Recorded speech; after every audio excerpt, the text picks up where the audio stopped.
నిలబడి ప్రభు నామాన్ని మహింపరిచినటువంటి సహోదరులందరికీ కూడా ప్రత్యేకంగా వందనాలు.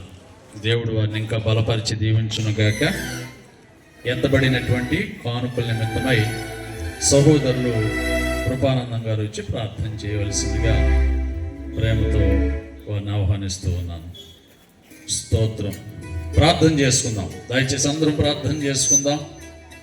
మరొక వర్తమానం ద్వారా ప్రభు మాట్లాడబోతూ ఉన్నారు. స్తోత్రం, స్తోత్రం, స్తోత్రం, స్తోత్రం. ప్రార్థన చేసినటువంటి సహోదరులకి ప్రత్యేకంగా వందనాలు.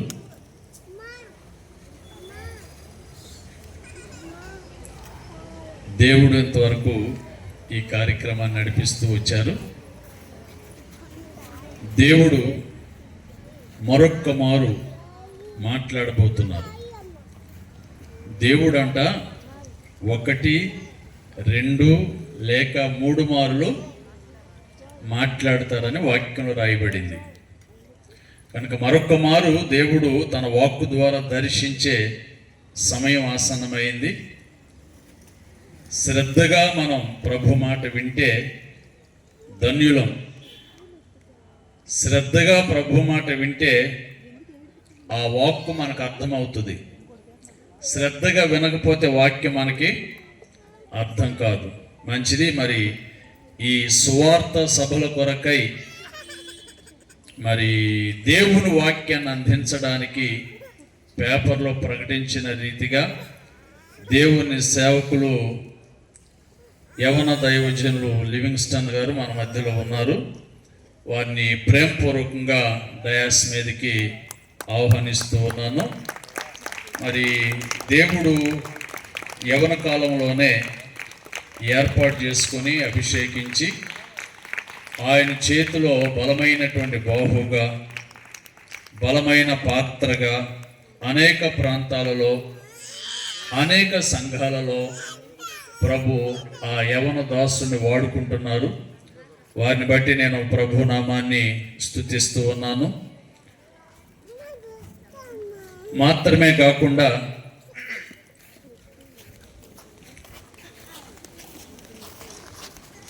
వారు వాక్యం చెప్పడానికి ముందుగా కొంతసేపు వర్షిప్ చేస్తారు.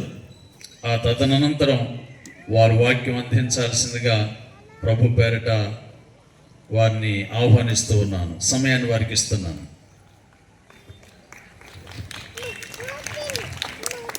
మంచిది. మన ప్రభువును గణరక్షకుడునైన యేసు క్రీస్తు నామమును ఆరాధించడానికి మనం ఇక్కడికి వచ్చి ఉన్నాం కనుక వచ్చిన వారం అందరము లేచి నిలవబడి ప్రార్థనాపూర్వకంగా దేవుని సన్నిధిలో ఉందాం. ఇది దేవుని నామమును ఆరాధించడానికి మనమందరం వచ్చాం. ఆయనను స్తుతించుటకు వచ్చినటువంటి మనము, ఆయనను ఆరాధించడానికి వచ్చినటువంటి మనము, మన జీవితంలో ఎన్నో ఆశ్చర్యమైన కార్యములు చేసినటువంటి దేవుని సన్నిధిలోనికి నీవు నేను వచ్చాం. ఇది కేవలము దేవుని కృపయై ఉన్నది. ఎన్నో మేలుల చేత ఆయన మనలను దర్శిస్తూ ఉన్నటువంటి సందర్భం. లోకమంతా అనేక మంది అనేక పరిస్థితుల చేత దేవునికి దూరం అవుతూ ఉండగా, అనారోగ్యములతో, ఇబ్బందులతో, వ్యాధులతో బాధలు పడుచూ ఉండగా, దేవుడు యొక్క రాత్రికాల సమయంలో ఆయన సన్నిధిలో మనల్ని నిలవబెట్టాడు అంటే ఆయన మనలను ప్రత్యేకపరిచాడని, ఆయన మనలను చూచుచున్నాడు అని, ఆయన యొక్క రాత్రికాల సమయంలో మనలను దర్శిస్తాడు అని. దేవుని సన్నిధిలోనికి వచ్చినటువంటి నీవు దేవుని సన్నిధిలో ఖచ్చితంగా ఏదో ఒక అనుభవాన్ని పొందుకొని వెళ్ళాలి. ఆయనను ఆరాధించువారు ఆత్మతోనూ సత్యముతోనూ ఆరాధించాలి అని దేవుడు చెప్పినటువంటి రీతిగా మనమందరము మనుషులం ఇక్కడ ఉన్నాం. అయితే మన ఆత్మతో, మన శరీరముతో, మన దేహముతో, సత్యముతో ఆయనను ఆరాధించడానికి ఇక్కడ వచ్చి ఉన్నాం కనుక అందరము కొన్ని నిమిషాలు ప్రార్థనాపూర్వకంగా దేవుని సన్నిధిలో ఉందాం. స్తోత్రం, స్తోత్రం, స్తోత్రం. హల్లెలూయా, హల్లెలూయా, హల్లెలూయా, హల్లెలూయా, హల్లెలూయా. వందనం యేసయ్యా, వందనం యేసయ్యా, వందనం యేసయ్యా,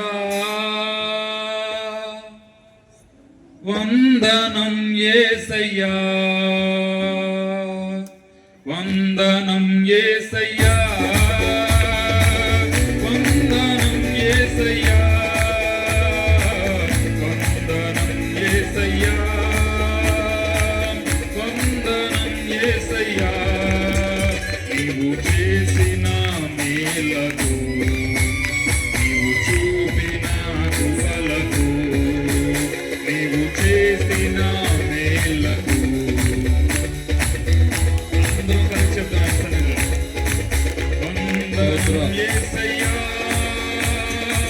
వందనం యేసయ్యా, వందనం యేసయ్యా, వందనం యేసయ్యా, వందనం యేసయ్యా, వందనం యేసయ్యా,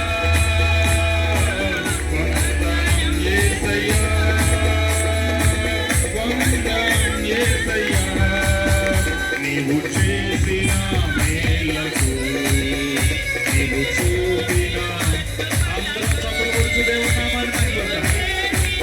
మేలకు, నీవు చూపిన కృపలకు. ఏ పాటి వాడు నన్ను అంతగానో ప్రేమించినటువంటి దేవుడు, అంచెలంచెలుగా నిన్ను నన్ను హెచ్చించినటువంటి దేవుడు, పనికి రానటువంటి మనలను దర్శించినటువంటి దేవుడు, ఏ యోగ్యత లేనటువంటి మనలను ఆయనను ఆరాధించడానికి యోగ్యులుగా తీర్చినటువంటి దేవుని సన్నిధిలోకి వచ్చినటువంటి మనము ఎట్టి రీతిగా ఆయన మన కుటుంబములను, మన జీవితములను ఆశీర్వదించాడో గుర్తు చేసుకుంటూ కృతజ్ఞతాపూర్వకంగా దేవుని సన్నిధిలో ఉందాం.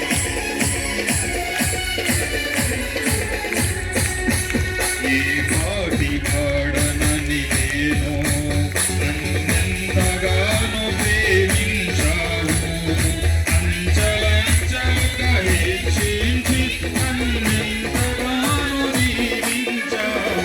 ఈ పాటి పాడనని నేను నన్నెంతగానో ప్రేమించావు, అంచలంచలుగా హెచ్చించి దీవించావు. వందనం యేసయ్యా, వందనం యేసయ్యా, వందనం యేసయ్యా, వందనం యేసయ్యా, వందనం యేసయ్యా, వందనం యేసయ్యా, వందనం యేసయ్యా, వందనం యేసయ్యా. నీవు చేసిన మేలకు, నీవు చూపిన కృపలకు, నీవు చేసిన మేలకు, నీవు చూపిన కృపలకు. బలహీనమైనటువంటి మనల్ని ఎంతో బలపరిచినటువంటి దేవుడు, క్రీస్తు మహిమైశ్వర్యంలో ప్రతి అవసరతను తీర్చినటువంటి దేవుని నామంలోకి వచ్చినటువంటి ప్రార్థన పూర్వకంగా దేవుని సన్నిధిలో అనేక పర్యాయములు బలహీనతలో పడిపోయాను ప్రభువా. ఆ బలముగా ఉన్న యేసయ్యా మీకు వందనాలు చెల్లిస్తున్నాను. సన్నిధిలో పడతాం.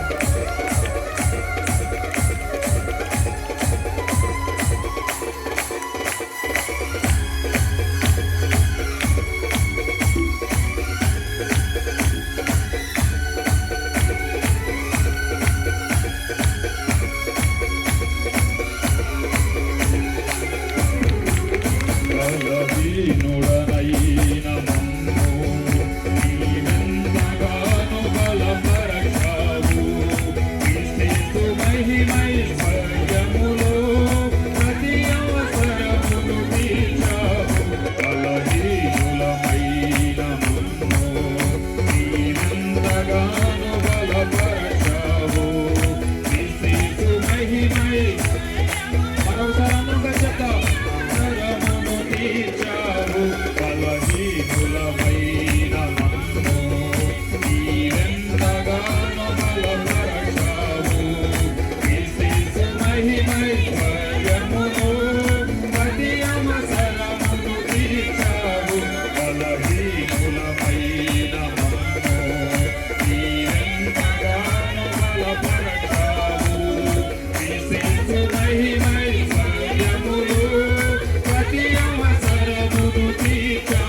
వందనం యేసయ్యా నీవు చేసిన మేలకు నీవు చూపిన కృపలకు నీవు చేసిన మేలకు నీవు చూపిన కృపలకు వందనం యేసయ్యా వందనం యేసయ్యా వందనం యేసయ్యా వందనం యేసయ్యా వందనం యేసయ్యా ఒక రాత్రి కాల సమయంలో దేవుని సన్నిధిలోకి వచ్చినటువంటి మనమందరము ఆయనకు కృతజ్ఞతాస్తుతులు చెల్లిస్తూ ఆయన చేసినటువంటి మేలులకు ఆయన చేసినటువంటి కార్యములకు ఆయన మన ఎలా జరిగినటువంటి కృపల కొరకై ఆయన మన జీవితంలో చేసినటువంటి మేలులకై ఆయన మన జీవితంలో చేసినటువంటి ప్రతి ఆజ్ఞలకై దేవుని సన్నిధిలోకి వచ్చినటువంటి మనము ప్రార్థనాపూర్వకముగా ఆయన సన్నిధిలో ఉంటూ ఉండగా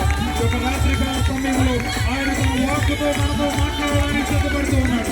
ఒక రాత్రికాల సమయంలోనే ఆయన మనతో మాట్లాడడానికి సిద్ధపడుతూ ఉండగా మనమందరము మన యొక్క హృదయములలో మన యొక్క మనస్సులలో మన యొక్క దేహములను ప్రేరేపించుకొనుచు ఆయన సన్నిధిలో ఉండడానికి ప్రయత్నిస్తూ ఉండగా ఒక రాత్రికాల సమయంలోనే ఆయన యొక్క ఆత్మ మనను తాకుతూ ఉన్నటువంటి సందర్భం.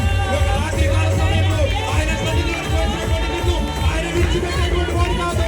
ఆయన సన్నిధిలోకి వచ్చినటువంటి నిన్ను ఆయన విడిచిపెట్టి పంపించేవాడు కాదు. ఏ పాపములో మనమున్నా, ఏ బలహీనతలో మనమున్నా, ఏ శక్తిహీనతలో నీవున్నా, మనల్ని బలపరచడానికి, శక్తిహీనమైనటువంటి మనల్ని బలపరచడానికి, మనకు శక్తి ఇవ్వడానికి, మనకు ఓపిక ఇవ్వడానికి, మనల్ని బలపరచడానికి ఈ యొక్క రాత్రికాల సమయంలో ఆయన మనకు సమీపిస్తూ ఉన్నాడు. ఆయన మనం దర్శిస్తూ ఉన్నాడు. ఆయన వాక్కుతో ఆయన మాట్లాడుతూ ఉన్నాడు. ఈ యొక్క రాత్రికాల సమయంలో ఆయన సన్నిధిలో ఆనందిస్తూ, అయ్యా ఈ యొక్క రాత్రికాల సమయంలో నీవు నాతో మాట్లాడగా, ఈ యొక్క రాత్రికాల సమయంలో నీ ఆత్మను నేను చూడాలయ్యా, ఈ యొక్క రాత్రికాల సమయంలో నీ వాక్యం ద్వారా నేను సరిచేయాలి ప్రభు అని చెప్పి ఈ యొక్క రాత్రికాల సమయంలో అనుకున్నాము. ఆయనతో అనుభవించడానికి ఈ యొక్క రాత్రికాల సమయంలోకి వచ్చాం. ఈ రాత్రి కాల సమయంలో ఆయన మనతో మాట్లాడడానికి సిద్ధంగా ఉన్నాడు. ఈ సువార్త కూడికలలో ఒక శుభవర్తమానం నీ దగ్గరకు తీసుకురావడానికి సిద్ధంగా ఉన్నాడు.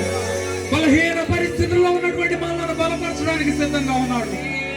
ఏ పార్టీ వాడను నేను అన్ని పట్టుకుంటూ ఉన్నప్పుడు నిన్ను హెచ్చుకు ఎక్కించగలిగినటువంటి దేవుడు నేనే అని ఒక రాత్రి కాల సమయంలో నీకు వాగ్దానం చేయడానికి దేవుడు సిద్ధంగా ఉన్నాడు. కృప కలిగిన దేవా, దయ కలిగిన రాజా, కృపా సత్య సంపూర్ణమైన మా రక్షక నీకు వందనాలు. క్రీస్తు సువార్త సభలలో మీరు మమ్మల్ని మొదటి రోజులోని ప్రవేశపెట్టిన విధానం బట్టి మీకు వందనాలు. ఎక్కడ ఇద్దరు ముగ్గురు నా నామమున కూడి ఉంటారో వారి మధ్యలో నేను ఉంటాను అని సెలవిచ్చిన దేవా, మనుషులను చూచువాడు నీవు కాదు నాయన, చిన్నమందా మీరు భయపడుకునే అని సెలవిచ్చిన రీతిగా ప్రభువా ఈ యొక్క రాత్రి కాల సమయంలో మీరు మాతో మాట్లాడతారని మేము విశ్వసిస్తూ ఉన్నాం ప్రభువా. మీరు మమ్మల్ని దర్శించి పంపిస్తారని విశ్వసిస్తూ ఉన్నాం. వచ్చిన ప్రతి బిడ్డను మీరు దీవించండి. మీ వాక్యం ద్వారా మీరు మాతో మాట్లాడి మా జీవితము సరి చేయమని యేసు నామమున అడిగి వేడుకొనుచున్నాము తండ్రి. ఆమేన్. ఆమేన్. దయచేసి అందరం కూర్చుందాం.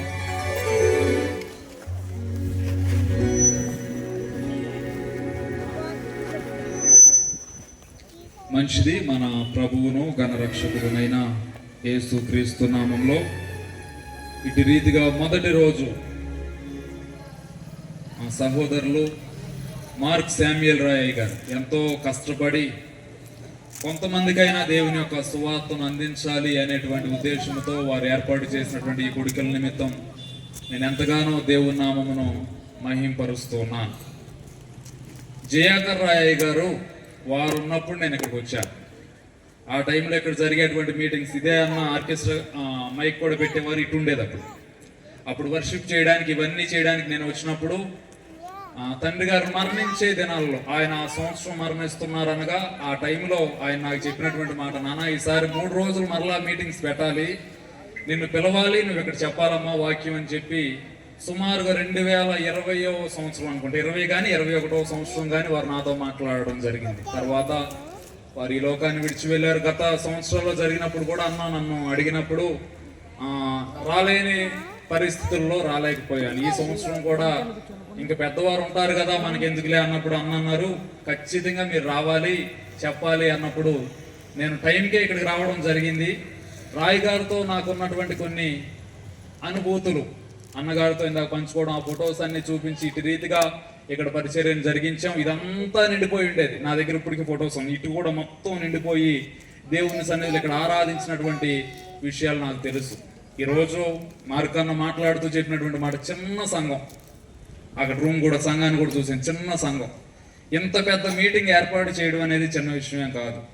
కాబట్టి నేను ప్రార్థన చేశాను, చిన్న మందా భయపడకూడని ఎందుకు చేశానంటే ఇంత తక్కువ మంది 5-6 మంది కలిసి ఇంత మీటింగ్ ఏర్పాటు చేయడం అనేది నిజంగా చాలా గొప్ప విషయం. మాకు సుమారుగా 40-50 మంది సంఘం ఉంటేనే ఒక మీటింగ్ ఏర్పాటు చేయాలంటే సంవత్సరం రోజులు ఇబ్బందులు పడిపోతాం మేము ఎలా ఏర్పాటు చేయాలని. కానీ ఒక్కడే నిలవబడినప్పుడు సంఘమంతా మీరు కలిసి ఇటు రీతిగా మీటింగ్ ఏర్పాటు చేయడానికి మీరు ఇచ్చినటువంటి చేయూతను బట్టి నేను ఎంతగానో దేవుని నామాన్ని మహింపరుస్తూ ఉన్నాను. అదే రీతిగా ఇంతకుముందు వాక్యం అందించినటువంటి రాహుల్ అని కూడా నాకు ఎంతో సుపరిచితులు.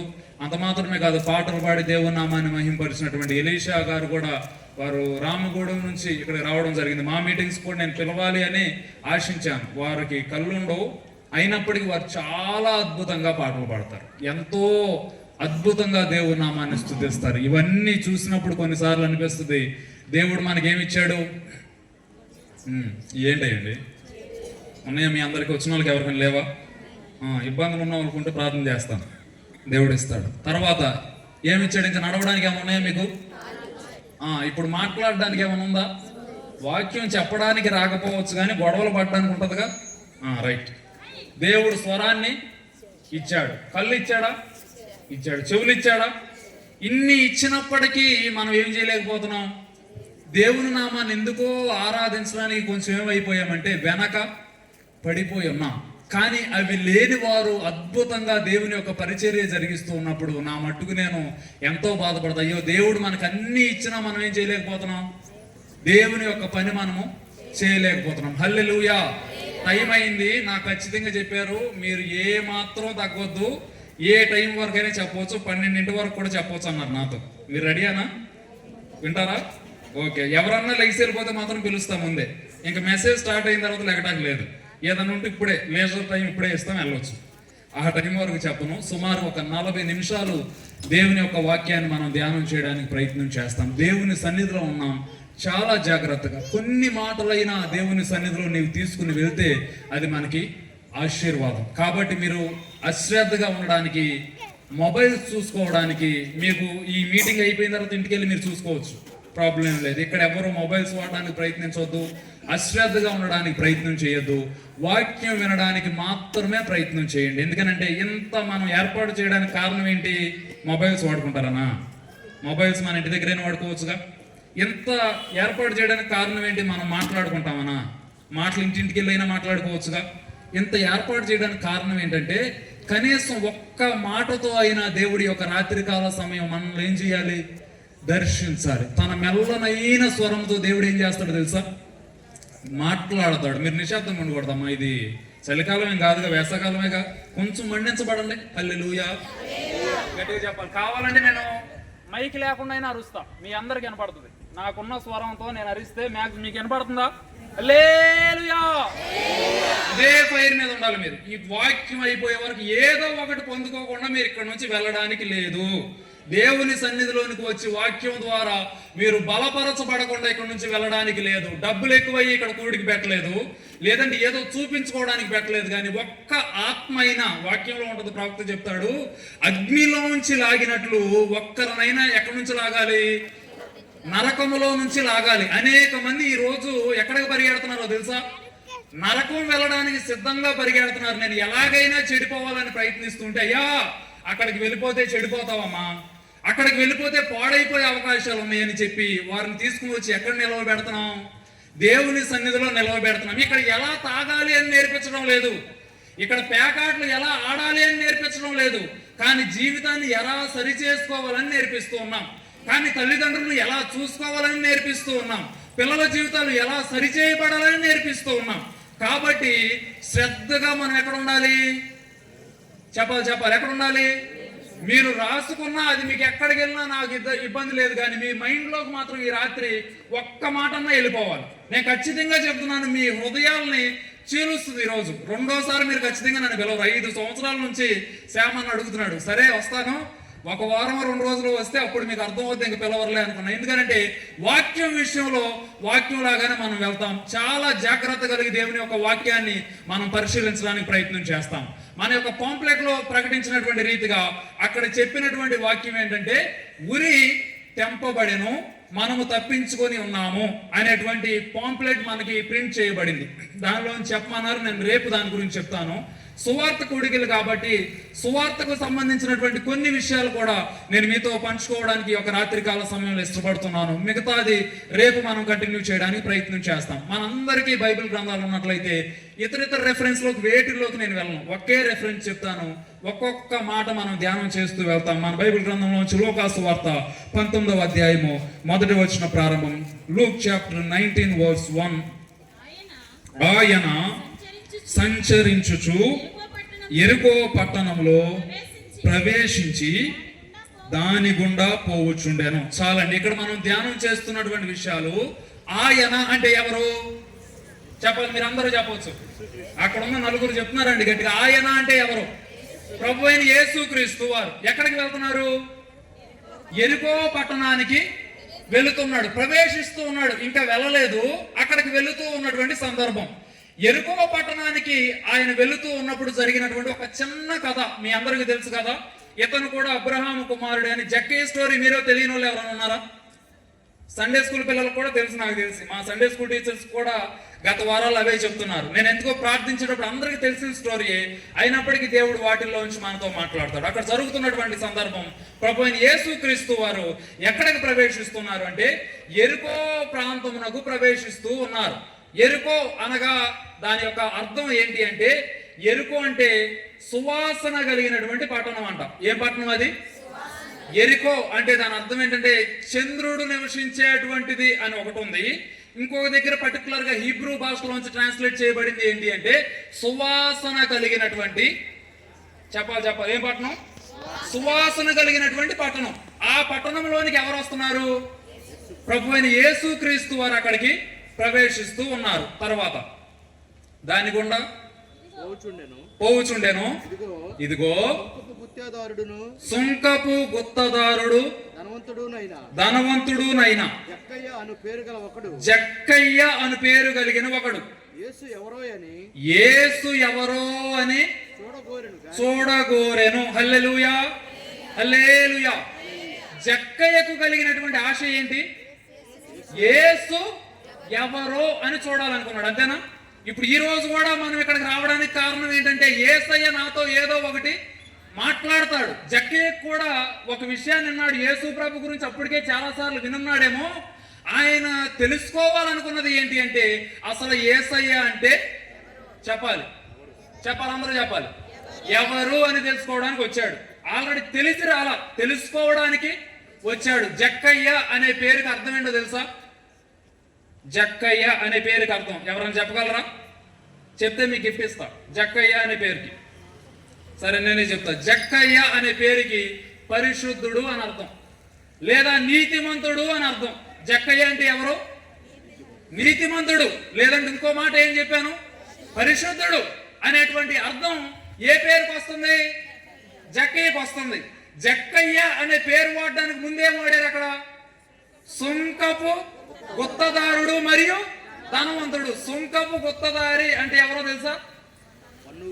పన్నులు వసూలు చేసేవాడు, ట్యాక్స్ కలెక్టర్. ఇదే మత్తయి సువార్తలో ఉండేటువంటి విషయం ఏంటంటే సుంకం వసూలు చేసేవారు. సుంకరులు చేసే పని ఏంటంటే వారిని ప్రేమించే వారిని వారు ప్రేమించుకుంటారు, వారిని వారే ప్రేమించుకుంటారు. ఎవరిని ప్రేమించరు?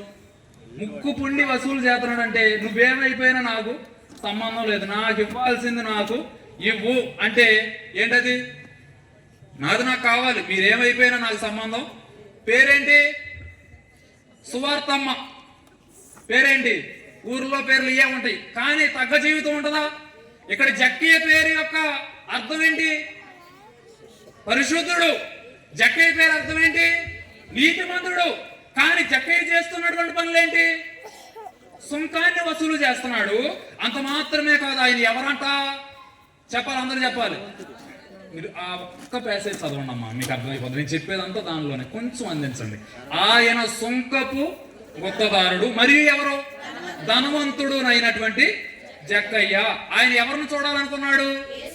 ఆల్రెడీ పరిశుద్ధుడు. జక్కయ్య అంటే ఎవరు? మరలా యేసు ఎవరో అంటే ఆయనకి ఎవరంటే తెలీదు.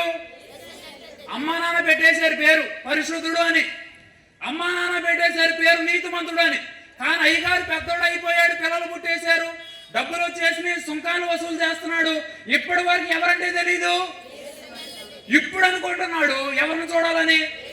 అసలు యేసు ఎవరో అని కోరిన ఆ కోరిక ఎప్పుడు వచ్చిందంటే ఆయన ఆల్రెడీ లోకంలోనికి వెళ్ళిపోయినప్పుడు, ఆల్రెడీ ధనమంతా సంపాదించినప్పుడు, ఆల్రెడీ తనకి ఇష్టమైనంతా సంపాదించిన తర్వాత ఇప్పుడు ఆయనకి ఎందుకో ఆశ కలిగింది ఏంటంటే, ఇప్పుడు నా పేరేమో పరిశుద్ధుడు, మా అమ్మేమో క్రిస్టియన్, మా నాన్నేమో చర్చిలో సంఘ పెద్ద, నేనేమో తాగుబోతులకి పెద్ద. కానీ మా నాన్న వెళ్ళే దగ్గర ఏముంది, మా అమ్మ వెళ్ళే దగ్గర ఏముంది, కనీసం ఈ రాత్రి నేను తెలుసుకోవాలని. ఏమి తెలుసుకోవాలని జక్కయ్య అనుకున్నాడంటే, ఆయన ఎవరాయన యేసు, ఆయన ఎవరు అని చూడగోరెను. తర్వాత చదవం. కానీ ఎవరంట ఆయన? పొట్టివాడైనందున జనులందరూ గుంపులు కూడి ఉండటం వలన చూడలేకపోయాను. ఆశ ఉంది. ఏం ఆశ అది? ఒక ఆశ ఉందయ్యా. తీరుస్తాడు. ఎంతో ఆశ ఉంది. ఎవరిని చూడాలని? యేసును చూడాలి అని ఆశ వచ్చిన తర్వాత ఈయనలో ఒక లోపం కనపడుతుంది. ఏంటది? నేనెవరిని? పొట్టివాడిని. నేనెవరిని? పాపం చేసేవాడిని. నేనెవరిని? లోకంలో ఉండేవాడిని. కాబట్టి ఎవరి దగ్గరికి వెళ్ళలేను? దేవుని దగ్గరికి వెళ్ళలేను. ఆల్రెడీ దూరంగా ఉన్నాడు. ఆశ అయితే ఉంది ఎవరిని చూడాలని? దేవుణ్ణి చూడాలని. ఇప్పుడు ఆయనకు గుర్తొచ్చింది ఏంటంటే, నేనెవరిని? నేను మీ అందరికి కనపడుతున్నానా? ఎలా ఉన్నాను కాబట్టి కనపడుతున్నా. చిన్నగా ఉంటే కనపడనుగా. ఇది ఉన్నా సరే కనపడే అవకాశాలు లేవు. జోసఫ్ అయ్య గారు గత దినాల్లో ఆయనకు దేవుని పరిచర్య చేస్తూ ప్రభు దగ్గరికి వెళ్ళారు. ఆయన ఉంటే ఆల్మోస్ట్ ఇవి కూడా ఉండడానికి లేదు. చాలా స్టేజే హైట్ గా ఉండాలి. అలాగే చాలా చిన్నగా ఉన్నాడు. చిన్నగా ఉండడం ద్వారా ఎవరిని చూడలేకపోయాడు?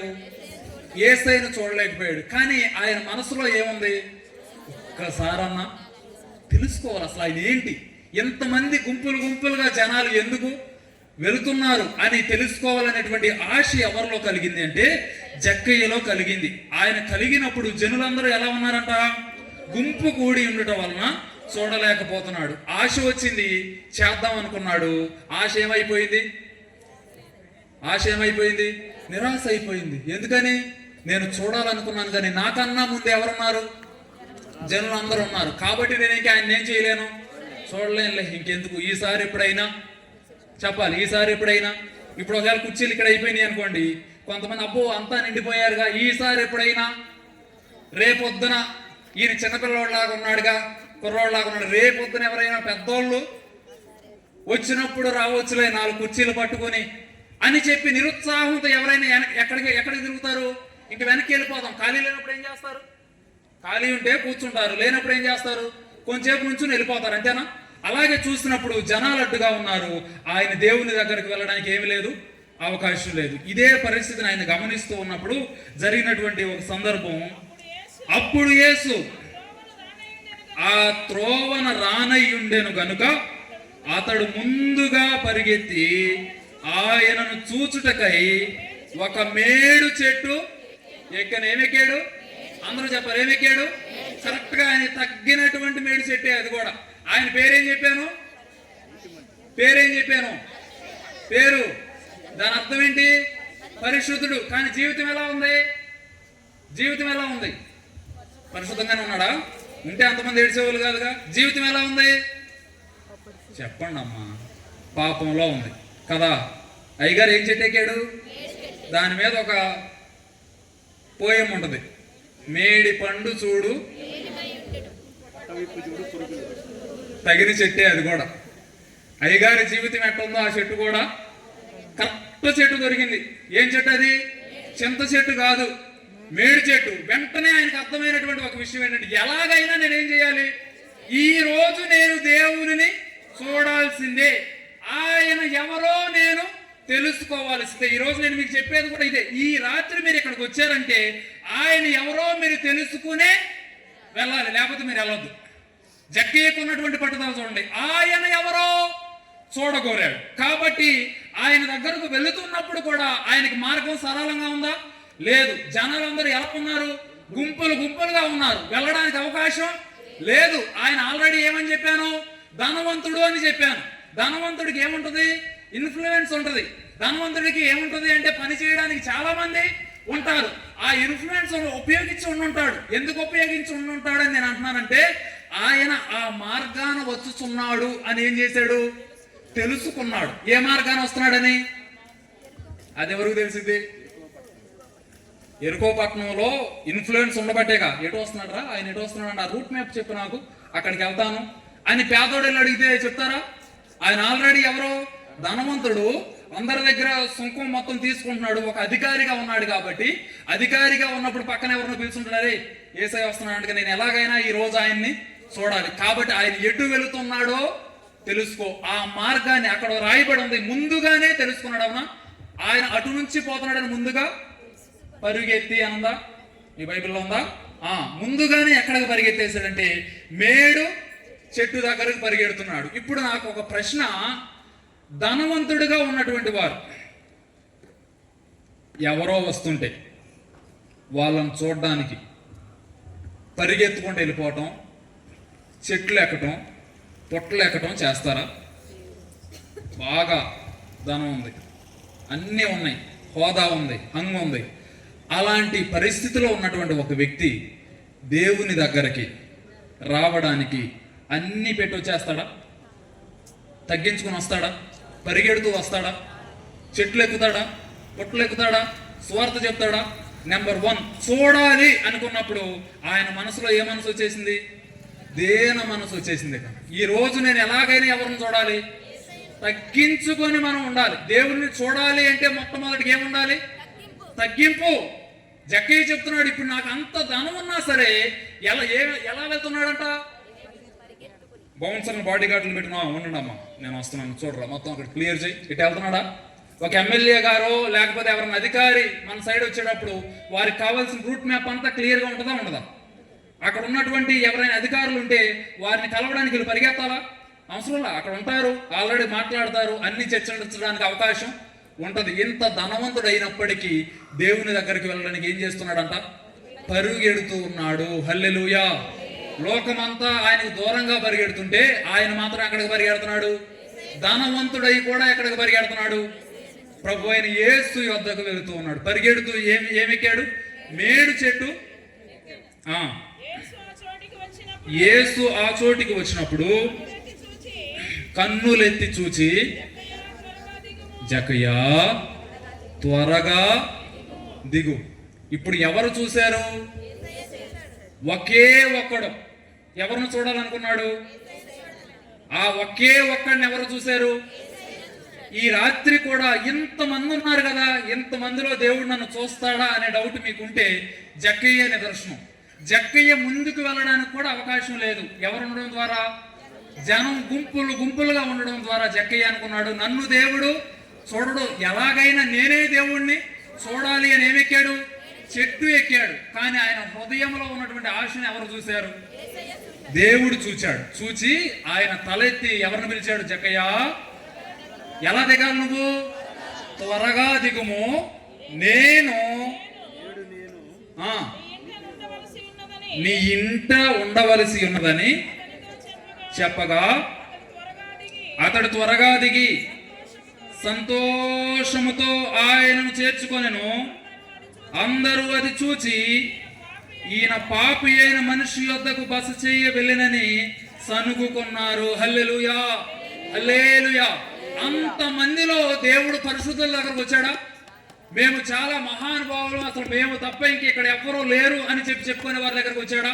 రాలేదు. కానీ అందరూ సనుక్కుంటున్నారు. ఎవరి దగ్గరికి వెళ్ళాడు? పాపి అయినటువంటి జక్కయ్య దగ్గరికి వెళ్ళాడు. జక్కయ్య అసలు పేరేంటి? అర్థం ఏంటి? పరిశుద్ధుడు. కానీ జనమంతా ఆయన ఏమని పిలుస్తున్నారు? పాపి అని పిలుస్తున్నారు. కానీ ఆ పాపిని ఎవరు చూశారు? యేసు చూశాడు. ఇదే సువార్త.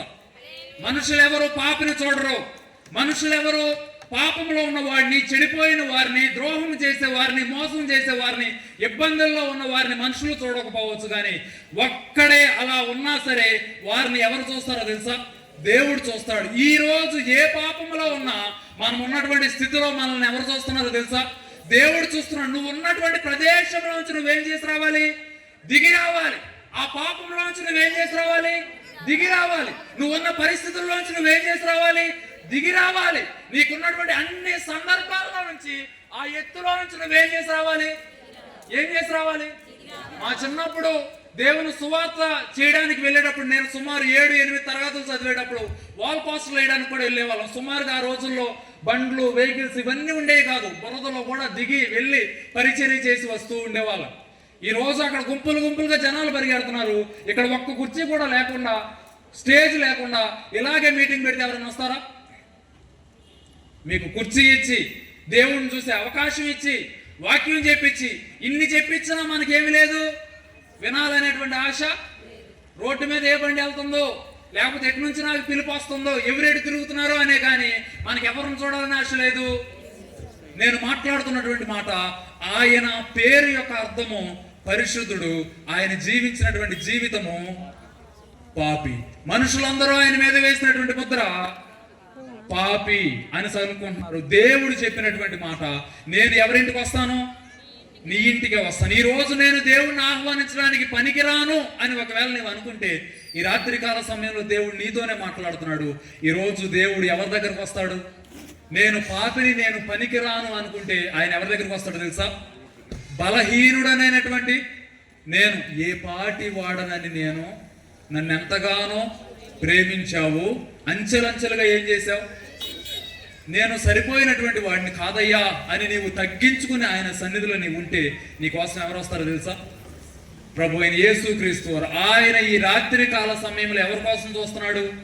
మన కోసమే చూస్తున్నాడు. నీ కోసం చూస్తున్నాడు. ప్రత్యేకంగా నా కోసం చూస్తున్నాడు. తర్వాత జరిగేటువంటి విషయాలు, నీ ఇంట్లో వాళ్ళు చనువుకున్నారు. జక్కయ్య నిలవబడి, ఇదిగో ప్రభువా, నా ఆస్తిలో సగము పేదలకు ఇచ్చుచున్నాను. ఎవరైనా జక్కయ్య దగ్గరికి వెళ్ళి చెప్పారా? రే, దేవుణ్ణి నమ్మితే ఇలా దేవుని కోసం చేయాలని ఎవరన్నా చెప్పారా? లేదు. ఎప్పుడైతే నిజంగానే దేవుని చూడాలి అనుకున్నాడో అప్పుడే ఆయన జీవితాన్ని ఏం చేసుకుంటున్నాడు? మార్చుకుంటున్నాడు. ప్రభువా, నా యొక్క జీతములో సగాన్ని ఎవరికి ఇచ్చేస్తాను? సుంకరి అంటే అర్థం ఏం చెప్పాను? వారిని వారే ప్రేమించుకునేటువంటి వారు. వారి ఇతరులకు డబ్బులు ఎవరు, పేదరికంలో ఉన్న వారికి సహాయం చేయరు. కానీ ఎప్పుడైతే దేవుని దగ్గరకు వచ్చాడో ఆయన స్థితి మారిపోయిందా లేదా? ఫస్ట్ ధనవంతుడు పరిగెత్తాడు. ధనవంతుడు ఎవరైనా పరిగెత్తుకుంటూ చెట్టు ఎక్కాడు, తగ్గింపు వచ్చింది. ఇప్పుడు ఎప్పుడైతే ప్రజలను చూశాడో అప్పుడు వరకు ముక్కు పిండి ఏం చేసేవాళ్ళో తెలుసా? వసూలు, నువ్వు ఏదైనా అయిపో, నాకేం చేస్తావో నాకు తెలియదు, కానీ పన్ను మాత్రం నువ్వు చెల్లించి తీరాల్సిందే. నువ్వు బంగారం తాకట్టు పెడతావా, నువ్వు ఏమి తాకట్టు పెడతావో నాకు అనవసరం, నా డబ్బులు నాకు ఇచ్చి తీరాల్సిందే అని చెప్పి నిక్కచ్చిగా ఉండేటువంటి ఆయన ప్రజలందరూ ఈయన పాపి అంటుంటే ఈయన దేవుని దగ్గరకు వస్తే చెప్తున్నాడు, ప్రభువా, నేను ఈ రోజు నుంచి నాలో ఉన్నటువంటి ఆస్తిలో పేదలకి ఇస్తాను. తర్వాత నేను ఎవరి యొద్ద అయినను అన్యాయముగా దేనినైనను తీసుకుంటే ఆయనకి 4 అంతలు మరలా ఇస్తానని ప్రభువుతో నెంబర్ 1 ఏం చెప్పాడు అంటే, నాలో ఉన్నటువంటి సగాన్ని ఎవరికి ఇచ్చేస్తాను? పేదలకు ఇస్తాను. ఇప్పుడు నా వల్ల ఎవరైతే అన్యాయం అయిపోయారో వారికి ఏమిస్తాను? 4 అంతలు వారికి. సుంకరి యొక్క వ్యక్తిత్వం ఇదేనా? పాపి యొక్క వ్యక్తిత్వం ఇదేనా? తెలుగేనా మాట్లాడుతున్నాను? విజయవాడ యాస ఇది నాది కూడా. ఒక పాపి యొక్క వ్యక్తిత్వం ఇదేనా? ఇతరులను ప్రేమించడమా, ఇతరులకు డబ్బులు పెట్టడం, అది కాదుగా. కానీ ఎప్పుడైతే దేవుని దగ్గరకు వచ్చాడో జీవితం ఏమైపోయింది? ఇప్పుడు వరకు ఎలా పరిగెత్తాడంటే, ఎలాగైనా నేను డబ్బు సంపాదించాలి, ఎలాగైనా నేను ధనవంతుడిని అవ్వాలి, ఎవడు ఎలా అయిపోతే నాకెందుకు, నేను మాత్రం కుబేరుడిని అయిపోవాలి అని జీవించేతనే జీవితంలోనికి ఎవరు వచ్చారు? యేసు ఎప్పుడైతే వచ్చాడో ఆయన చెప్తున్నాడు, అయ్యా ఇక ఈ జీవితంలో నేను చేసినటువంటి అన్యాయం మొత్తం నేను తీర్చేసుకుంటాను అని ఆయన చెప్తూ ఉన్నప్పుడు ప్రభువుతో చెప్పాను.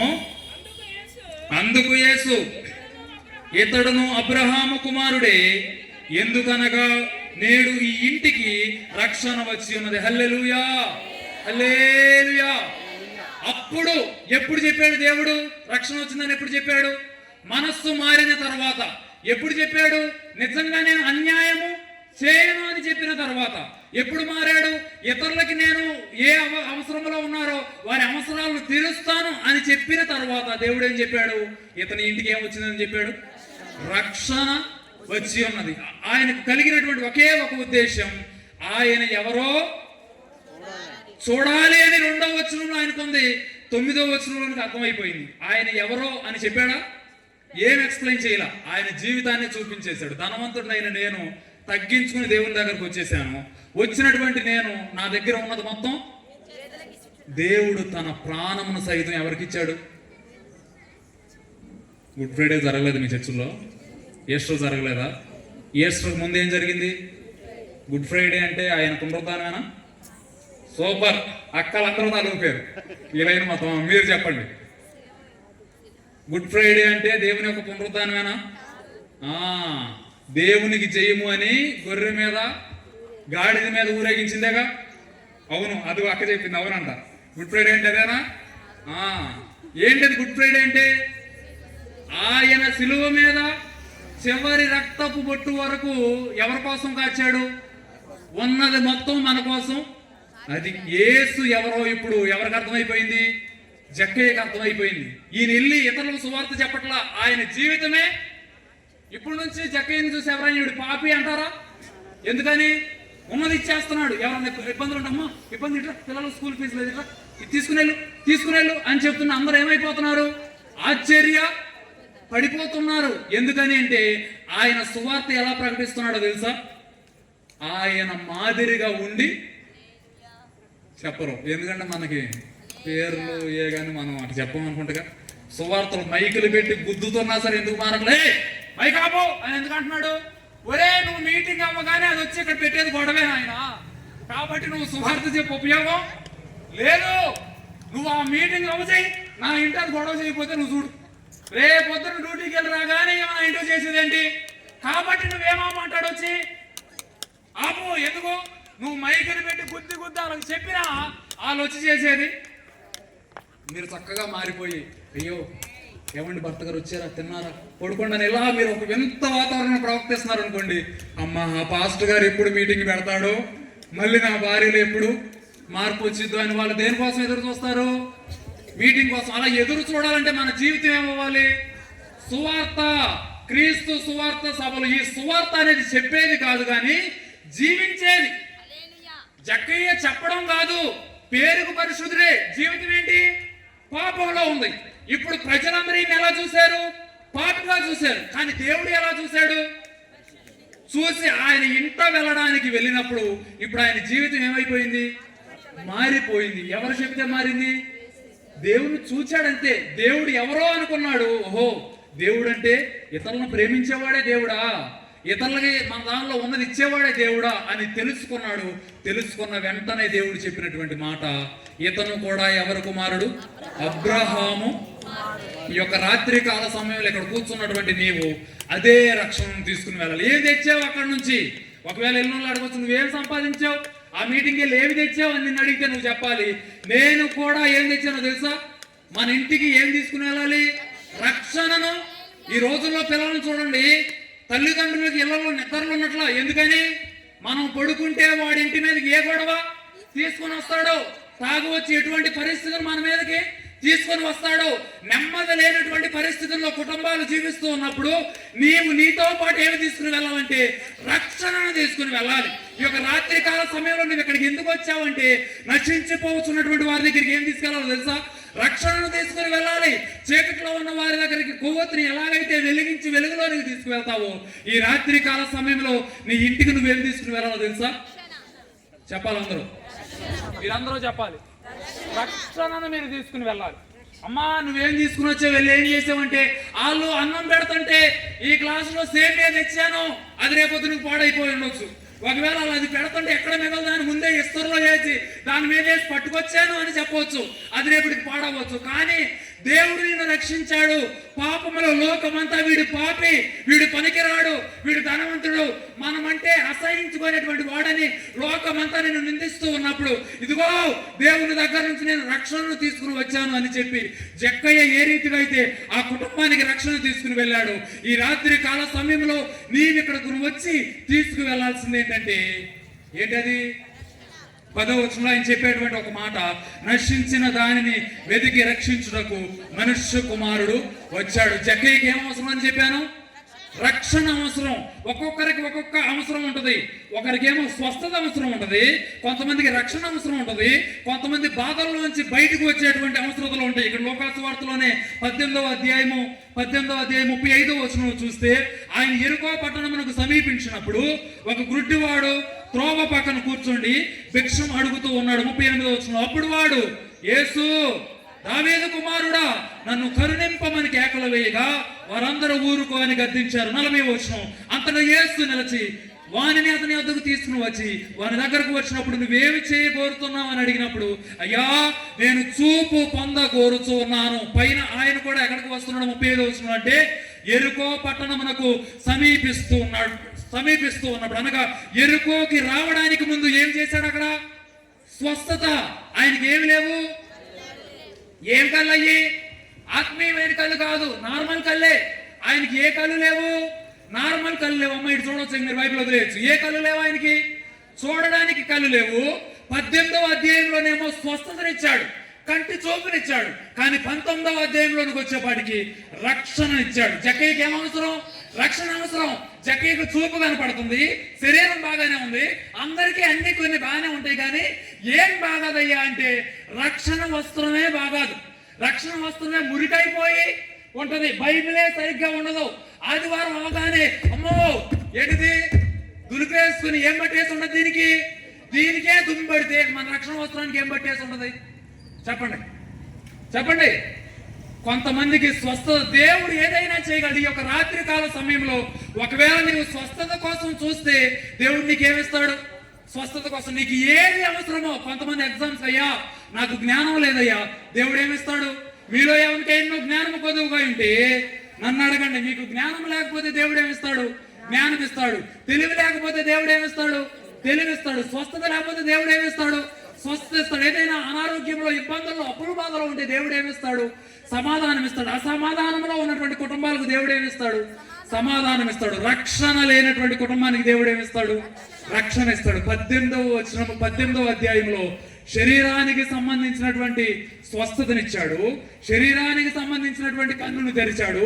19వ అధ్యాయంలో ఆత్మకు సంబంధించినటువంటి కన్నులు తెరిచాడు. హల్లెలూయా, హల్లెలూయా, హల్లెలూయా. చెప్పాలందరూ చెప్పాలి హల్లెలూయా. ఈ యొక్క రాత్రి కాల సమయంలో నువ్వేం తీసుకుని వెళ్ళాలి? నీవు కూడా ఎవరి కుమార్తెవి? నీవెవరి కుమార్తెవి? అది పట్టుకుని వెళ్ళాలి. ఈ రోజు నువ్వేమి తీసుకుని వచ్చాడు? ఇదిగయ్యా రక్షణ పట్టుకుని వచ్చాను. నేను కూడా ఎవరు కుమార్తెనో తెలుసా? అబ్రహాము కుమార్తెను. అనగా అబ్రహాము ఎవరు? అవిశ్వాసికి వీరుడు. విశ్వాసానికి ఎవరు? ఆయన కుమార్తె కూడా ఎలా ఉండాలి?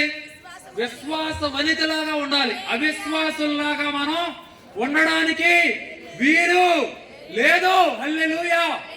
ఎంతో మంది తాగి నశించిపోతున్నటువంటి వారికి, యవ్వనస్తులు ఎంతో మంది ఇబ్బందులు పడుతూ ఉన్నప్పుడు, అయ్యో నా కుమారుడు కూడా ఎక్కడుంటే బాగుండేది, దేవుని సన్నిధిలో ఉంటే బాగుండేది అని చెప్పి ఎంతో మంది తల్లిదండ్రులకి రాత్రి కుమారుడు వచ్చి మన మధ్యలో నిద్రపోతే తప్పు వారికి ఏం పడుతుందో తెలుసా? సమాధానం వారికి ఉన్నది. ఏం జరిగిపోతుందో, ఏం గొడవ వచ్చేస్తుందో అని చెప్పి ఇబ్బంది పడుతున్నప్పుడు ఈ రాత్రి కాల సమయంలో నువ్వేం తీసుకుని వెళ్ళాలో తెలుసా?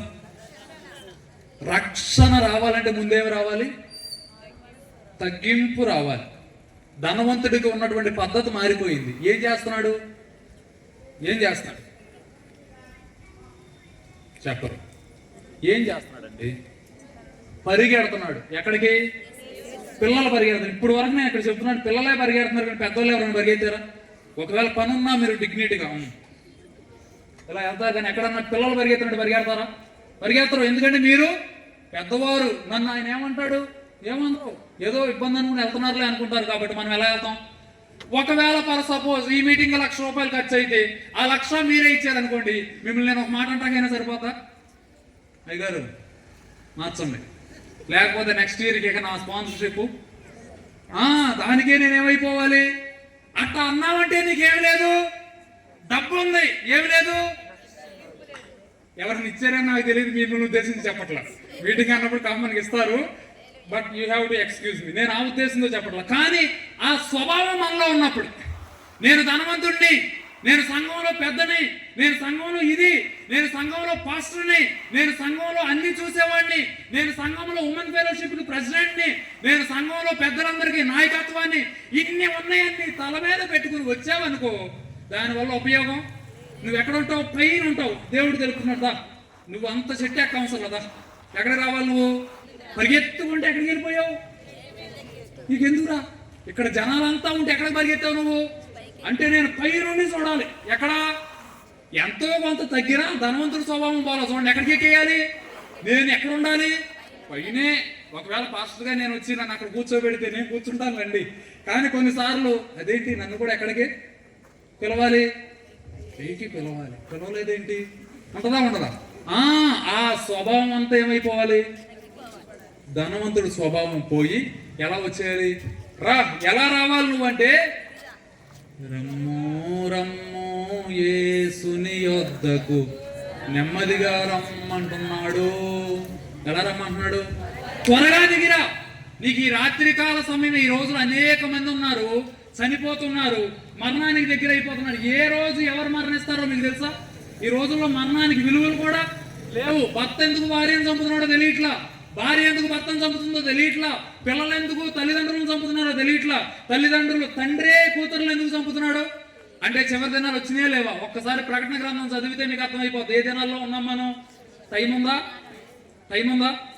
లేదు. ఇదే అనుకూలమైన సమయం, ఇదే రక్షణ దినం. రేపనేది నీది కాదు. ఈ రోజే దేవుడు నీకు అవకాశాన్ని ఇచ్చాడు. ఇప్పుడే నీవేం చేయాలి? త్వరగా దిగిరా, త్వరగా దేవుని సన్నిధిలోనికి రావాలి, త్వరగా దేవుని యొక్క రక్షణను తీసుకోవాలి. త్వరగా నీవు ఎవరుగా పిలువబడాలి? అబ్రహాము కుమారుడుగా పిలువబడాలి. ప్రియ సహోదరుడా, సహోదరి, ఈ యొక్క రాత్రికాల సమయంలో నేను జ్ఞాపకం చేసేటువంటి విషయం ఒకటే. జక్కయ్య పేరుకి అర్థం ఏంటి? పరిశుద్ధుడు. యెరికో పట్టణం యొక్క అర్థం ఏంటి? సువాసన కలిగినటువంటి పట్టణం. సువాసన కలిగినటువంటి సంఘంలో ఎవరు కూడా ఉన్నాడు? పాపి కూడా ఉన్నాడు. మనుషులందరూ వీడు పాపి, వీడు రాత్రే పాపం చేయడం నేను చూసా. పొద్దున్నే కాదు ఎక్కడికి వచ్చేసాడు, చప్పీలు కొడుతున్నాడు. వీడిని నమ్మొద్దు అని నువ్వు అనుకుంటావేమో, కానీ దేవుడు ఎవరు నమ్ముతాడో తెలుసా? పాపి అయినటువంటి వాని దగ్గరికి. సువాసన కలిగిన పట్టణం, పరిశుద్ధత కలిగినటువంటి పేరు, పాపములో జీవితం. ఏంటది? సువాసన కలిగిన పట్టణం, సువాసన కలిగిన సంఘం, సువాసన కలిగించేటువంటి సంఘం. కానీ అదే సంఘంలో ఎవరుంటారు? సంఘంలో ఎవరుంటారు? తెల్ల చీరలు ఎందుకు కడతాం మనం? ఎందుకు కడతారు? లోపల లేకపోయినా పైకి ఎందుకు కడతాం? అది చూపించుకోవడానికిగా. అది జరుగుతుంది.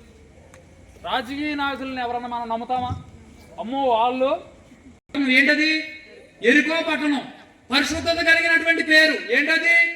జక్కయ్య. పాపానికి సంబంధించినటువంటి జీవితం. ఎక్కడున్నాడు?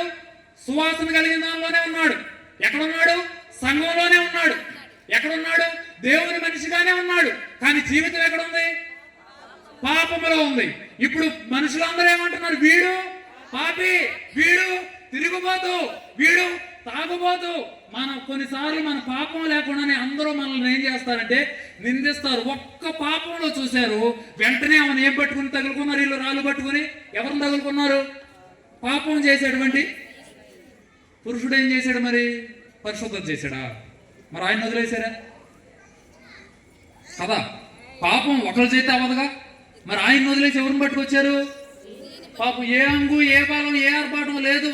4 బీగితే పడి ఉంటుంది. నీకు దిక్కెవరే అన్నప్పుడు నీకు దిక్కు చెప్పడానికి ఎవరు లేరు. ఈ ఊర్లో ఎవరికి చెప్పుకుంటావో చెప్పుకో అని చెప్పినప్పుడు నీకు దిక్కు లేక నువ్వు ఉండొచ్చు. కానీ దేవుడు చెప్తాడు, అమ్మా అందరూ నీ మీద రాళ్ళు వేశారా, అందరూ నిన్ను పాపి అని పిలిచారా, అందరూ నీవు దేవుని సన్నిధికి పనికిరావు అని పిలిచారా, నీలో పరిశుద్ధత లేదని పిలిచారా, నీవు పాపి అని పిలిచారా, నీకు రక్షణ లేదని పిలిచారా, నీ జీవిత విధాన్ని చెప్తున్నారా, నీకు భర్త లేడని చెప్తున్నాడా, నీకు పిల్లలు ఇంతే అని చెప్తున్నారా, నీకు జీవితం లేదని చెప్తున్నారా, అందరూ నిన్ను ఏడిపిస్తున్నారా, అందరూ నీ మీద రాళ్ళు వేస్తున్నారా, అందరూ నిన్ను పాపనే పిలుస్తున్నారా, అయితే నేను నీ మీద రాయి వేయను.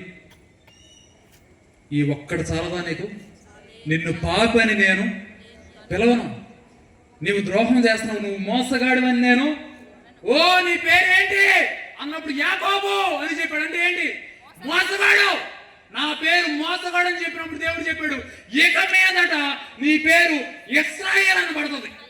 హల్లెలూయా. నీ పేరేంటి? నా పేరు పాపే. ఇక మీద నీవు అబ్రహాము కుమారుడివి. ఇక మీద నీవేమని పిలువబడవు? పాపి అని పిలువబడవు. నీ పేరేంటి? నా పేరు తాగుపోతు. నీ పేరేంటి? కుటుంబాన్ని కట్టేదాన్ని కాదు, పడేసేదాన్ని. నీ పేరేంటి? బూతులాడేదాన్ని. నీ పేరేంటి? అంత ఇబ్బందులు పెట్టేదాన్ని, కుటుంబాన్ని చెడగొట్టేదాన్ని, కుటుంబ సంఘాన్ని చెడగొట్టేదాన్ని. ఇది నీ పేరైతే దేవుడు చెప్తున్నాడు, నిన్ను నేను పాపని పిలవను, నిన్ను తాగుపోతని పిలవను, నిన్ను తిరిగిపోతని నేను పిలవను, కుటుంబాలు చెడగొట్టేదని నేను పిలవను, నిన్ను అబ్రహాము కుమార్తె అని పిలుస్తాను, నువ్వు పరిశుద్ధత కలిగిన దానివే అని పిలుస్తాను. నేను మోసగాడిని అని చెప్పినప్పుడు అన్నాడు, నీవు మోసగాడివి కాదు, ఇశ్రాయేలు. ఓ ఇశ్రాయేలు విను, నీ భాగ్యం ఎంత గొప్పది. ఓ ఇశ్రాయేలు విను, నీ భాగ్యం ఎంత గొప్పది. యెహోవా రక్షించిన పోలిన. ఆర్కెస్ట్రా నుండి రావచ్చు. యెహోవా రక్షించిన నిన్ను పోలిన వారెవరు? శక్తి చేత కాదనెను, బలముతో ఇది కాదనెను, శక్తి చేత కాదనెను, బలముతో ఇది కాదనెను, నా ఆత్మ ద్వారా ఇది చేతునని యెహోవా సెలవిచ్చెను, నా ఆత్మ ద్వారా ఇది చేతునని యెహోవా సెలవిచ్చెను. ఆర్కెస్ట్రాలు ఇప్పుడున్న కొద్ది దారిలో వచ్చేయండి, మీరు వచ్చిన తర్వాత మళ్ళీ మొదలు పెడతా. ఆ లోపు 2 మాటలు చెప్తా. జ్ఞాపకం చేస్తున్నటువంటి విషయాలు. ఇశ్రాయేలు విను, నీ భాగ్యం. యాకోబు మొహం చూపించుకోలేక 21 సంవత్సరాలు ఎక్కడికి పరిగెత్తాడు తెలుసా? మామ ఇంటికి పరిగెత్తాడు. ఎవరు చంపేస్తారని? ఏశావు చంపేస్తాడు. ఎందుకు? మోసం చేసేసా. ఏమని చెప్పి? అయ్యా నేను ఇస్సాకుని, నన్ను తడుము అనగానే ఏముంది? తల్లి అప్పటికే అతికిచ్చింది. ఏంటది? స్టెక్కరో. పట్టుకోగానే అర్థమైపోయింది, అమ్మో నువ్వెవరివి? పాపం ఆయన కనిపించట్లా, వయసు ద్వారా ఆయన కనిపించట్లా. వెంటనే ఏమిచ్చేసాడు? ఆశీర్వాదం. మోసం చేసి ఏమి తీసుకున్నా తెలుసా? మోసం చేయడం ద్వారా ఎక్కడికి పరిగెత్తాడు? మామ ఇంటికి పరిగెత్తాడు. ఎన్ని సంవత్సరాలు ఉన్నాడు? 21 సంవత్సరాలు సుమారుగా అక్కడ నివసించి ఇప్పుడు పోరాడుతున్నాడు. ఎవరితో? అయ్యా నేను నా ఊరు వెళ్తే నన్ను ఏమంటున్నారో తెలుసా? ఆడా మోసగాడు, మోసం చేసి ఊరు వదిలి పారిపోయాడు. నా అన్న మాత్రం ఎక్కడ ఉంటున్నాడు? నా స్వాస్థ్యంలోనే ఉంటున్నాడు. నేను ఎంత ఆశీర్వాదం తీసుకుని ఎక్కడికి వచ్చాను? మామింటికి పరిగెత్తుకొచ్చి దొంగోడులాగా బతుకుతున్నాను. అయ్యా నువ్వు నాకు చెయ్యాలి అని ఆ రాత్రి అంతా ఏం చేశాడో తెలుసా? పెనుగులాడాడు. ఎవరితో? దేవునితో పెనుగులాడాడు. ఈ రాత్రి నువ్వు ఎవరితో పెనుగులాడాలి? దేవునితో. అయ్యా నా పేరు మోసగత అంటున్నారయ్యా, నా రక్షణ లేనివాడు అంటున్నారయ్యా, నన్ను పాప అంటున్నారయ్యా, నేను పనికిరాని వాడిని అంటున్నారయ్యా, నాకు తెలివి లేదు అంటున్నారు ప్రభువా, నాకు జ్ఞానం లేదు అంటున్నారయ్యా, నేను 10th పాస్ అవ్వలేకపోతున్నానయ్యా, ఇంటర్ పాస్ అవ్వలేకపోతున్నానయ్యా, ఉద్యోగం రావడం లేదయ్యా, తల్లిదండ్రులకు బాధగా ఉన్నానయ్యా, ఇక నా శక్తి చాలదు. 21 సంవత్సరాలు నేను పోరాడాను, నా శక్తి ఏమవ్వలేదు, చాలలేదు. ఒక్క రాత్రి వచ్చాను ఎక్కడికి? దేవుని పాదాల దగ్గరికి వచ్చా. ఎన్ని రాత్రులు? ఒకే ఒక్క రాత్రి వచ్చా. ఇప్పుడు దేవుడు చెప్పాడు, నీ పేరు ఏంటి? నా పేరు మోసగాడయ్యా కాదు, ఇక మీద నీ పేరేం పడుతుందో తెలుసా? ఇశ్రాయేలు, ఇది శక్తి చేత కాదు. పరిశుద్ధత అనేది నీ శక్తి చేత వచ్చేది కాదు, నీ నీతి ద్వారా వచ్చేది కాదు. సువార్త అనేది నువ్వు డబ్బుల ద్వారా చెల్లించేది కాదు. సువార్త రక్షణ అనేది నీ బ్యాంక్ బ్యాలెన్స్ వాళ్ళు వచ్చేది కాదు. ధనవంతుల వాళ్ళు వచ్చేది కాదు. పరిశుద్ధంగా జీవించడం వాళ్ళు వచ్చేది కాదు. నీ నీతి దేవుని ఎదుట మురికి గొడ్డల వలె ఉన్నది. కానీ దేవుడు మన కొరకు బరపెడుతూ ఉన్నప్పుడు అది మనల్ని నీతిమంతులుగా తీరుస్తూ ఉన్నది. హల్లెలూయా. ఇశ్రాయేలు అనగా యాకోబు మోసగాడని చెప్తున్నప్పుడు దేవుడిచ్చిన బిరుదు ఇశ్రాయేలు. హల్లెలూయా. ఓ ఇశ్రాయేలు వినో, నీ భాగ్యం ఎంత గొప్పది. ఓ ఇశ్రాయేలు వినో, నీ భాగ్యం ఎంత గొప్పది. యెహోవా రక్షించిన పోలిన వాడెవడు. యెహోవా రక్షించిన నిన్ను పోలిన వాడెవడు. చేత అందరూ మీ స్వరాలకి చెప్పనమ్మా. ఇది తప్పేమి కాదు. దేవుని సన్నిధిలోనే ఉన్నావు. ఈ యొక్క రాత్రి కాల సమయంలో సువార్త నీ దగ్గరకు వస్తూ ఉన్నది. దేవుడు సువార్త ద్వారా నేను దర్శిస్తూ ఉన్నాడు. అయ్యా నేను పాపినేనని ఒప్పుకుంటే, అయ్యా నాకు రక్షణ లేదని ఒప్పుకుంటే, అయ్యా నా జీవితంలో సుఖం లేదని ఒప్పుకుంటే దేవుడు నీతో మాట్లాడతాడు. శక్తి చేత కాదనెను, బలముతో ఇది కాదనెను. శక్తి చేత బలముతో ఇది కాదనెను. నా ఆత్మ ద్వారా ఇది చేతునని యెహోవా సెలవిచ్చెను. నా ఆత్మ ద్వారా ఇది చేతునని యెహోవా సెలవిచ్చెను. ఓ ఇశ్రాయేలు విను, నీ భాగ్యం ఎంత గొప్పది. ఓ ప్రసాదం పాడు విను, నీ భాగ్యం ఎంత గొప్పది. ఓ ప్రసాదం పాడు విను, నీ భాగ్యం ఎంత గొప్పది. ఓ సంగమా విను, నీ భాగ్యం ఎంత గొప్పది. యెహోవా రక్షించిన నిన్ను పోలిన వాడెవడు. యెహోవా రక్షించిన నిన్ను పోలిన వాడెవడు. శక్తి చేత కాదనెను, బలముతో ఇది కాదనెను. శక్తి చేత కాదనెను, బలముతో ఇది కాదనెను. ఇది చేతునని దేవుని మాట్లాడేటువంటి అద్భుతమైనటువంటి మాట. ఓ మోసగాడా, నీవు ఇశ్రాయేలువి. ఓ జకర్యా, ఓ పాపి, నీవు పరిశుద్ధుడివి. ఓ దేవుని సైన్యములు పాపుగా పిలువబడుతున్నటువంటి వాడా, ఓ బలహీనుడా, నీవు బలవంతుడివి. సహాయము లేక నీవు ఉన్నప్పుడు నీకు సహాయము చేయూత ఇవ్వడానికి దేవుడు మనకు చేరువగా ఉన్నాడు. దేవుని యొక్క సువార్త మన మధ్యలోనికి వస్తుంది. ప్రియ సహోదరి సహోదరుడా, ఎక్కడ ఉండి నీవు ఉంటున్నా, జక్కయ్యలాగా ఒకవేళ మేడు చెట్టు లేక ఎక్కడన్నా నువ్వు గృహము లోపలే మీ అపార్ట్మెంట్లోనే ఉన్నారా? మీ అపార్ట్మెంట్లోంచే మీరు వింటున్నారా? అయితే దేవుడు ఎవరో నేను చూడగోరాను అని నీవు అనుకుంటే దేవుడు నీతో మాట్లాడుతున్నాడు. నేను ఈ రోజు నీ ఇంట నివసించవలసినది, త్వరగా నీవురా. నీకు సమయం లేదు, రక్షించబడడానికి సమయం లేదు.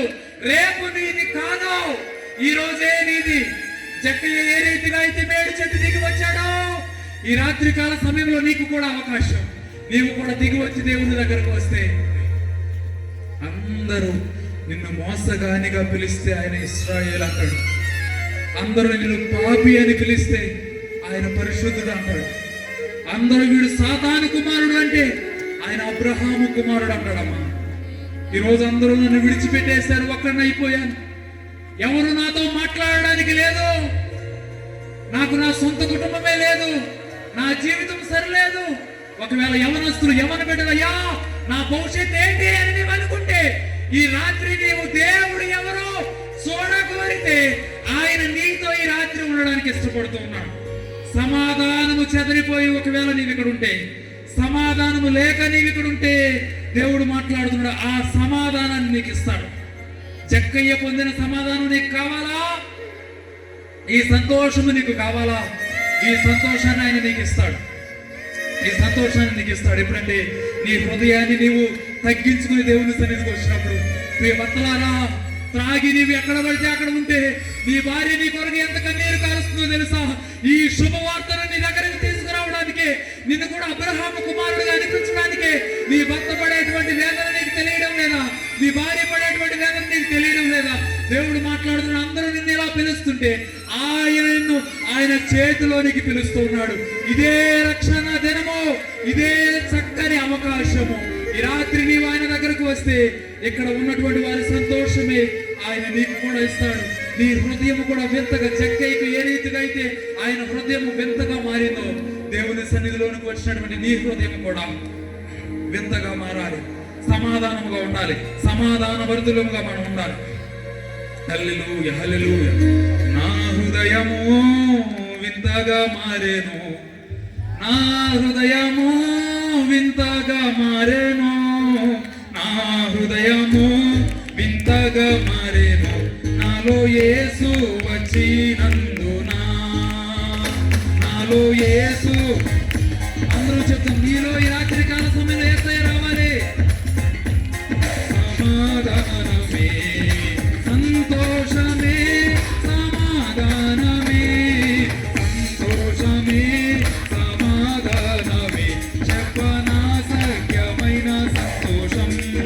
తెరువబడెను నా మనోనేత్రము, తెరువబడెను నా మనోనేత్రము, తెరువబడెను నా మనోనేత్రము.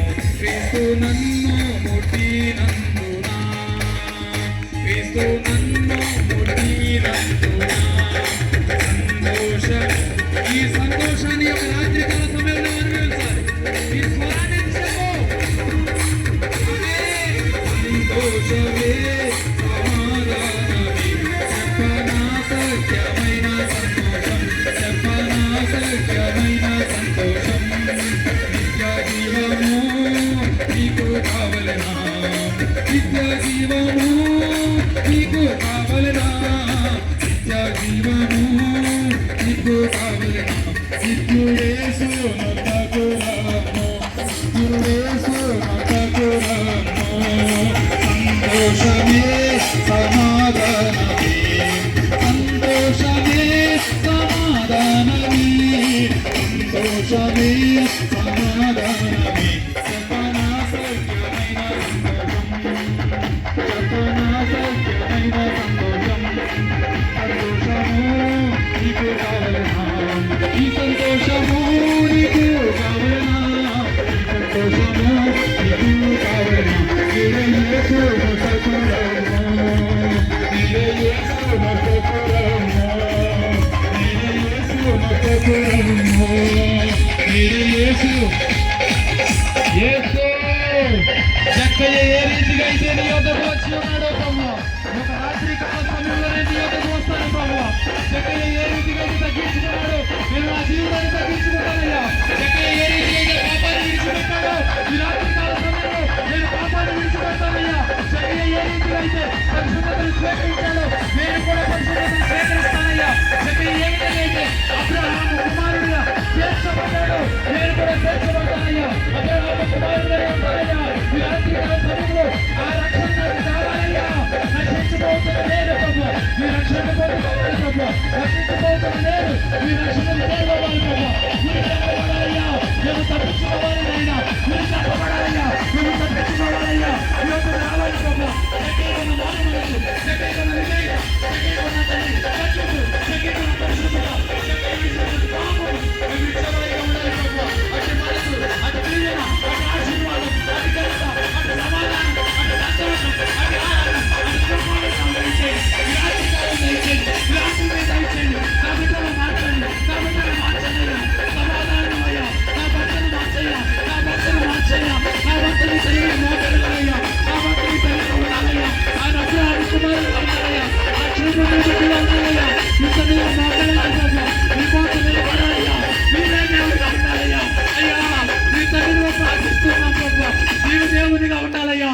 నీవు దేవునిగా కలిసినను ధన్యుడయ్యా. అయ్యా ఈ రాత్రి నీ సన్నిధిలో ప్రార్థిస్తున్నావు ప్రభు. అయ్యా నీవు దేవుడిగా కలిగిన చిన్నది ధన్యుడయ్యా.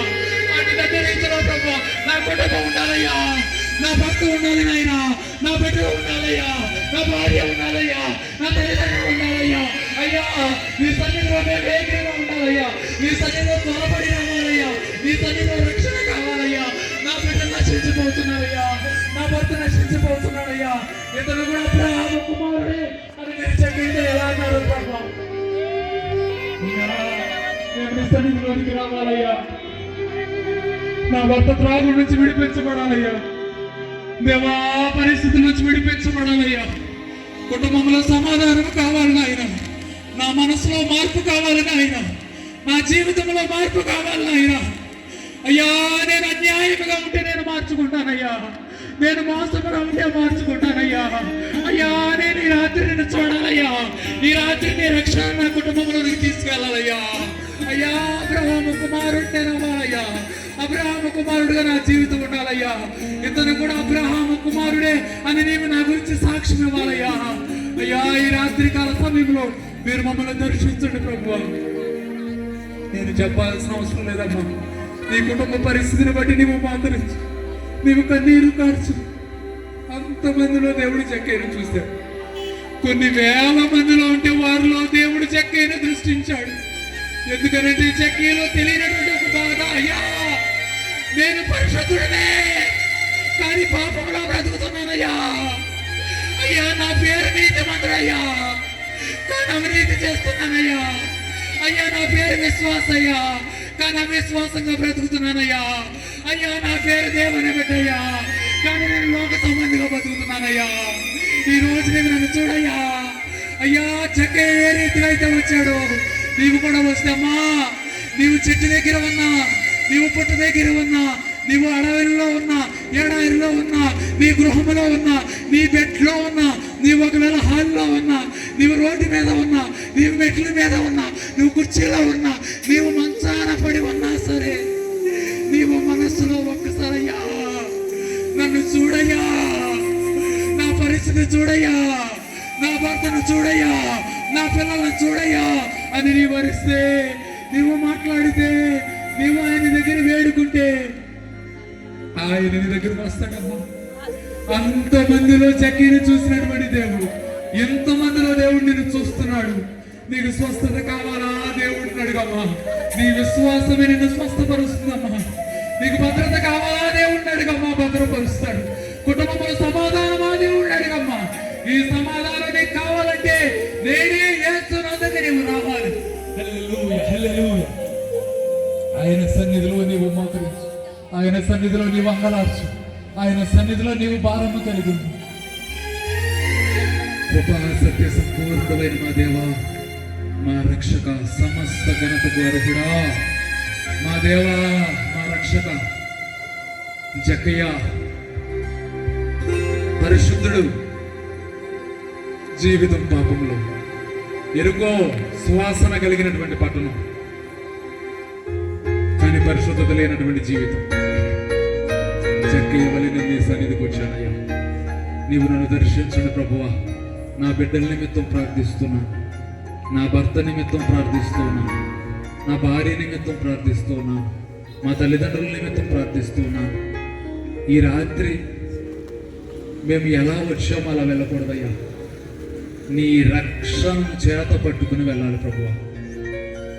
ఇతను కూడా అబ్రహాము కుమారుడే, ఈ నిశ్చయత కలిగి మేము వెళ్ళాలి. ఈ రాత్రి ఈ స్థలంలో మైక్ ద్వారా వింటున్నటువంటి ప్రతి బిడ్డను మీరు దర్శించండి. నీ వాక్యంతో మీరు మాట్లాడారు, వారి జీవితాలను సంధించండి, వారి వేదనను తీర్చండి, పాప బ్రతుకులో ఉంచి పరిశుద్ధతను కలిగించండి. మీ కృపను వారికి తోడుగా ఉంచండి. జక్కయ్యకి ఇచ్చినటువంటి నూతన జీవితమును మా అందరికీ ప్రసాదించి అట్టి సంతోషంలో మేము ముందుకు వెళ్ళినట్లుగా సహాయం చేయమని, వచ్చిన ప్రతి బిడ్డకు నీ రక్షణ ఆనందముతో నింపి పంపించమని యేసు నామమున అడిగి వేడుకొనుచున్నాము తండ్రి. ఆమేన్. చెప్పొచ్చు అందరూ ఆమేన్. అలిసిపోయిన వాళ్ళంతా చెప్పండి హల్లెలూయా హల్లెలూయా. ఎందుకు అలసిపోయారు మీరు? చెప్పింది నేను కదా. సంతోషంగా ఉన్న వారందరూ చెప్పండి, 2 చేతులు పైకెత్తి చెప్పండి హల్లెలూయా. కరెక్ట్గా 11 టైం కరెక్ట్గా ఫాలో అవుతాను నేను. 11 వరకు ఇచ్చారు, 10:55, 5 నిమిషాల ముందే ఉంది. మిమ్మల్ని కొంచెం యాక్టివేట్ చేసి వదిలేస్తాను. అందరూ నేను మైక్ లేకుండా చెప్తాను కొంచెం గట్టిగా. ఒకవేళ ఈరోజు ఈ మీటింగ్ లో కూర్చున్న వాళ్ళందరికీ తల 1,00,000 రూపాయలు ఇస్తారనుకోండి, మీ మొహాలు ఎలా ఉంటాయి? ఇప్పుడు వచ్చిన వాళ్ళంతా మీకు కొత్త వాళ్ళు ఏడవటం లేదు, మీ వరకే మీ పేర్లు నోట్ చేసుకుంటే మీకు 1,00,000 రూపాయలు ఇస్తామంటే మీకు ఎలా ఉంటుంది? 1,00,000 రూపాయలకి ఎంత సంతోషపడుతున్నారుగా. నేను నిడమానూరు నుంచి ఏం మోసుకొచ్చాను తెలుసా? 1,00,000 కాదు, రక్షణ. హల్లెలూయా. 1,00,000 కన్నా విలువైంది రక్షణ కాదు. ఆయనకున్న ధనం కన్నా రక్షణ గొప్పదనే కదా చక్కగా వచ్చాడు. అవునా? ఉన్న ధనం కన్నా రక్షణ గొప్పదనే వచ్చాడు. అంత ధనం కన్నా పవిత్రమైంది నేను మోసుకొచ్చానమ్మా. లేదా సంతోషం? లేదా ఆనందం? చెప్పండి హల్లెలూయా.